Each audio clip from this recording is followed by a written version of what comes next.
नमस्कार दोस्तों, मैं लव कुमार आपके अपने YouTube channel GK by love sir में स्वागत करता हूं। और आज आपके लिए जो टॉपिक लेके आए हैं राजस्थान के पुरातत्व स्थल, ये टॉपिक लेके आए हैं। और राजस्थान के पुरातत्व स्थल में जो मुख्य टॉपिक जो आता है, सबसे पहले नंबर का जो आता है वो है कालीबंगा। कौन सा है टॉपिक? है आपका कालीबंगा सभ्यता। कालीबंगा सभ्यता। और ये जो कालीबंगा सभ्यता है, पहली बात तो सिंधी में कालीबंगा सभ्यता का अर्थ क्या होता है? सिंधी में काले रंग की चूड़ियां, क्योंकि आपको पता है जो यहां पर जो स्थल खोजा गया था उसमें सबसे पहले जो चीज मिली थी वो थी काले रंग की चूड़ियां। ये इसका अर्थ हो जाएगा, ये अर्थ हो गया कालीबंगा सभ्यता में। बात का है कहां पर? यह है हनुमानगढ़ में। हनुमानगढ़ के दक्षिण पश्चिम भाग में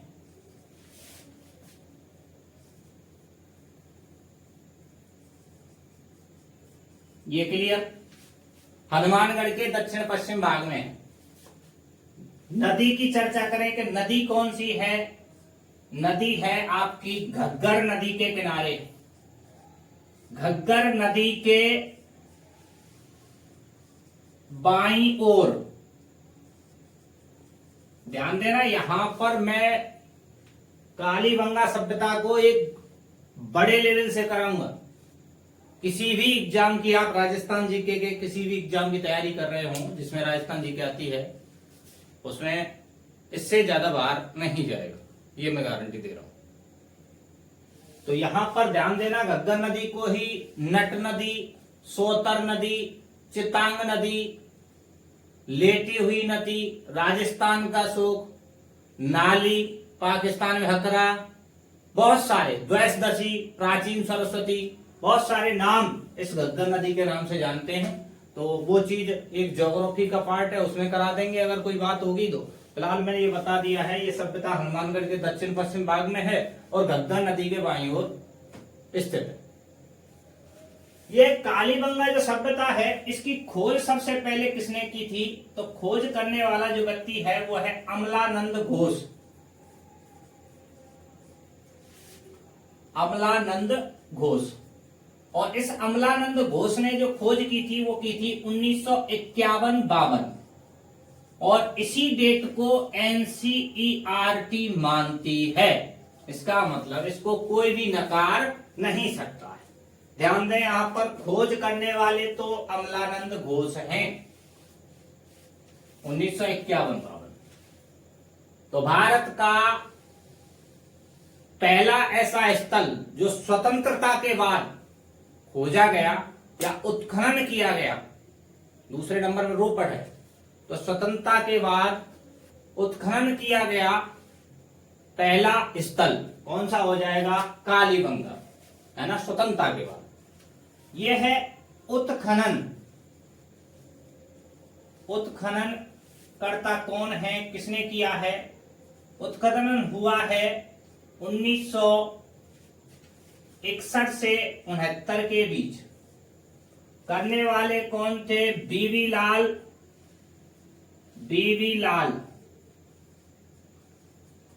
बीके थापर,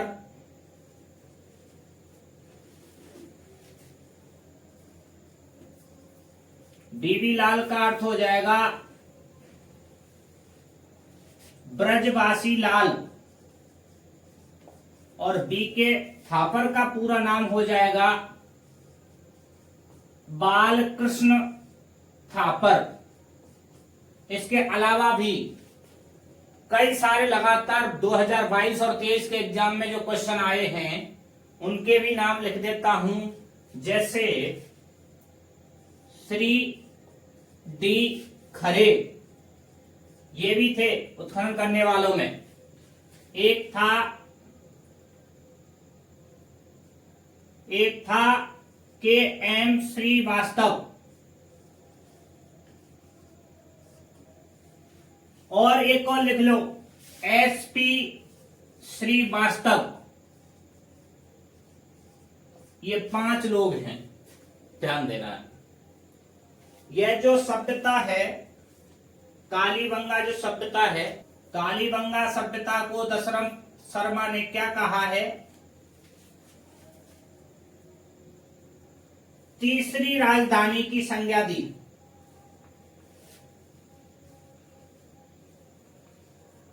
सिंधु घाटी सभ्यता की तीसरी राजधानी कालीबंगा को किसने कहा है? दशरथ शर्मा ने। तो पहली और दूसरी राजधानी कौन सी थी? मोहनजोदड़ो और हड़प्पा। तो तीसरी राजधानी किसने कहा है? दशरथ शर्मा ने। ये बात समझ में आ जानी चाहिए। यह सभ्यता जो थी कालीबंगा, यह कैसी सभ्यता है? मात्र सत्तात्मक सभ्यता है। मात्र सत्तात्मक के अलावा एकात्मक परिवार होता था या एकाकी परिवार इसमें निवास करता था। और देख लो, यह एक नगरीय सभ्यता थी। कैसी सभ्यता थी? यह एक नगरीय सभ्यता थी। इसके अलावा इसे आद्य ऐतिहासिक सभ्यताओं की सूची में डाला गया है।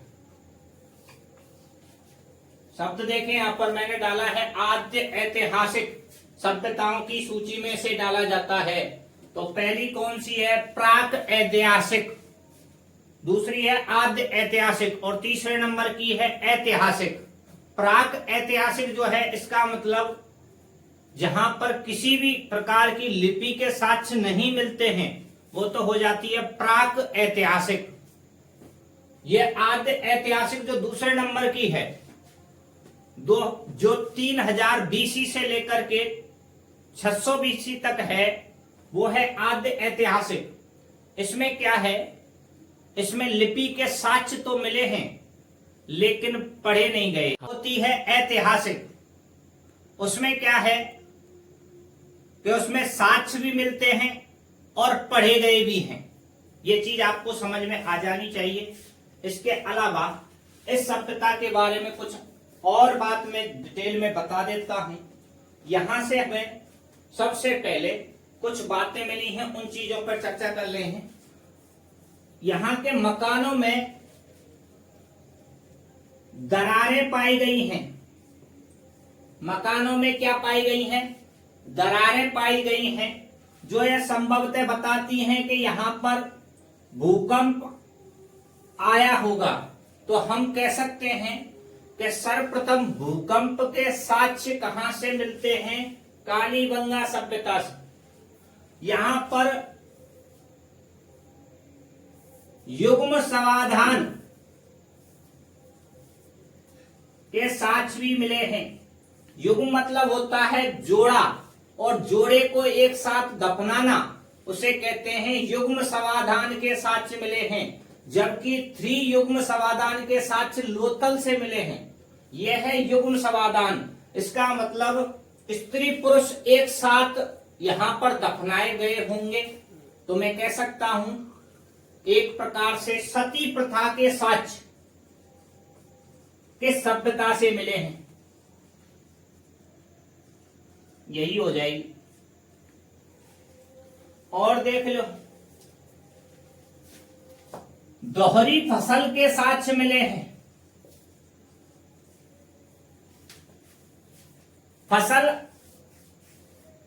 दोहरी फसल के साक्ष्य मिले हैं। जुताई का कूण मिला है। पहली बात तो दोहरी फसल को देख लो। दोहरी फसल किसे कहते हैं? कि गेहूं के साथ साथ जौ को पैदा किया जाता था। दोहरी फसल हो गई एक साथ गेहूं और जौ। और इनके अलावा सरसों के साथ साथ चना पैदा किया जाता था। तो उसमें हो जाएगा गेहूं प्लस जौ और एक साइड में चना प्लस सरसों। ये आपको क्लियर हो जाना चाहिए। ये मैंने दोहरी फसल के साक्ष्य बता दिए। सर्वप्रथम जुताई के साक्ष्य मिलते हैं। जुताई या हल का कूण मिला है या हल रेखा मिली है, और ये एक दूसरे को समकोण पे काटती थी। तो हल जुताई या हल का कूड़ के साक्ष्य मिले हैं। ठीक है, और देख लो, स्वास्तिक चिन्ह मिला है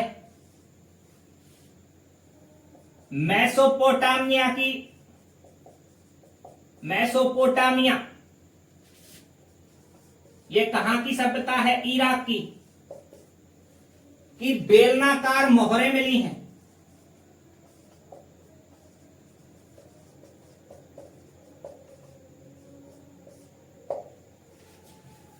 ठीक है, और बातें देख लें, यहां से हमें सप्त अग्नि वेदिकाएं मिली हैं। सप्त का मतलब 7 अग्नि वेदिकाएं, और अग्नि वेदिकाएं का अर्थ है यज्ञ या हवन। तो हवन के जो साक्ष्य मिलते हैं, 7 प्रकार के हवन मिले हैं, 7 हवन मिले हैं, उनके साक्ष्य मिले हैं। और उसमें संभवतः मैं कह सकता हूं एक प्रकार से पशु बलि का उल्लेख मिलता है। इसका मतलब हवन में पशुओं की बलि दी जाती थी, उसका भी हवन के जरिए माध्यम से पता चला है। यहां पर 37 समाधान मिले हैं। कितने समाधान हैं? 37 समाधान हैं। इस समाधान में, समाधान किसे कहते हैं? एक प्रकार से कह सकते हैं समाधान जिस जगह पर मनुष्य को दफनाया जाता है वो समाधान हो जाएंगे। तो 3 प्रकार के समाधान हैं, टोटल उनकी संख्या है 37। एक तो है आयताकार, एक है अंडाकार और एक है गोल। तो कितने आयताकार हैं? 5 तो आयताकार हैं, 15 अंडाकार हैं और 17 गोल है। टोटल देख लेना 37 हो जाएंगे। अंडाकार वाले में जो 15 हैं वहां पर सबके साथ साथ सामग्री दी गई है, जबकि आयताकार और गोल में केवल सामग्री मिली है। ठीक है, यहां और देखें बहुत सारी चीजें मिली हैं। यहां पर स्नानागार के साक्ष्य मिलते हैं। स्नानागार से एक और चीज, यहां से स्नानागार जो था, जो बाथरूम था, वहां से एक नाली निकाली गई थी जल निकासी के लिए। तो सबसे पहले विश्व में जल निकासी हेतु लकड़ी की नाली, विश्व में सबसे पहले लकड़ी की नाली के साक्ष्य कहां से मिले हैं? ये भी कालीबंगा से मिले हैं। और लकड़ी भी किसकी थी? ये भी मैं दिखा देता हूं, बांस की लकड़ी थी। और देख लो भाई, यहां बात कर रहे थे स्नानागार के अलावा, और देख लें, यहां पर मकानों में कच्ची ईंटों का प्रयोग होता था। कच्ची ईंटों का प्रयोग होता था मकानों में। और जब मकानों में कच्ची ईंटन का प्रयोग होगा, ईंटें कुछ किस अनुपात में थी? अनुपात भी बता रहा हूं, 4:2:1। तो जो कच्ची ईंटों का मकान बनाया जाता था तो उससे यह एक प्रकार से गरीब बस्ती दिखती थी। इसलिए कच्ची ईंटों के प्रयोग के कारण इस कालीबंगा सभ्यता को हम दीनहीन बस्ती भी कहते हैं। दीनहीन बस्ती कौन सी सभ्यता है? कालीबंगा सभ्यता। मकानों में कच्ची ईंटों का प्रयोग होता था, लेकिन फर्श अलंकृत ईंटों से किया जाता था। फर्श में कैसी ईंटें प्रयोग की जाती थी? अलंकृत ईंटें प्रयोग की जाती थी। और हम बात कर रहे थे कि कालीबंगा सभ्यता से शारीरिक दोषयुक्त कंकाल मिला है। शारीरिक दोषयुक्त कंकाल मिला है। इसके अलावा एक ऐसा शव मिला है जो उल्टा लेटा हुआ है। एक ऐसा शव मिला है जो उल्टा लेटा हुआ है और जिसका सिर दक्षिण की ओर है। एक ही मिला है, ध्यान देना इन चीजों को, तो मैं आपको बता दूं। और हाँ, कालीबंगा सभ्यता से ही सबसे पहले ऊंट पालने के साक्ष्य मिले हैं। सबसे पहले ऊंट पालने के साक्ष्य भी कालीबंगा सभ्यता से मिले। हाथी दांत का कंगा मिला है, तांबे का बैल मिला है, दोहरी परकोटा है, पूर्वी टीला और पश्चिमी टीला। इसके अलावा भी बहुत सारी चीजें हैं। यह जो सभ्यता थी 5 स्तरों में खुदाई की गई थी। कितने स्तर थे? 5 स्तर। कौन कौन से हैं? पहला, दूसरा, तीसरा, चौथा और ये 5वां। ये 5 स्तर थे। ऊपर के 3 और नीचे के 2। इन नीचे के 2 स्तरों को बोला जाता है प्राक हड़प्पा, मतलब हड़प्पा से भी पहले, या प्राग कालीबंगा भी बोल सकता हूं मैं। इस वाली को हम बोल सकते हैं विकसित हड़प्पा। इतनी बातें मैंने आपको बता दी हैं। उसके बाद और कुछ होगा तो यहां पर तंदूर के साक्ष्य भी यहां से मिलते हैं। तंदूर के साक्ष्यों के अलावा एक जॉन कैनेडी नाम के एक विद्वान रहे हैं। कैनेडी ने इस सभ्यता को बताया है कि महामारी के कारण यह सभ्यता का विनाश हो गया था। जबकि गोपीनाथ शर्मा क्या कहते हैं? गोपीनाथ शर्मा इसे बताते हैं कि भूचाल आया था या भूकंप आया था। भूकंप या भूचाल मानते हैं कि यह सभ्यता भूकंप या भूचाल से समाप्त हुई। तो आज के लिए इतना ही। तो दोस्तों सपोर्ट करते रहें। ये नोट्स आपको खुद ही बनाने होंगे। मैंने हल्का सा एक प्रकार से पूरा का पूरा, जब तक आप वीडियो न देखेंगे तब तक समझ में नहीं आएगा, इसलिए मैंने इस हिसाब से आज मैंने ये कराया है। ठीक है, धन्यवाद।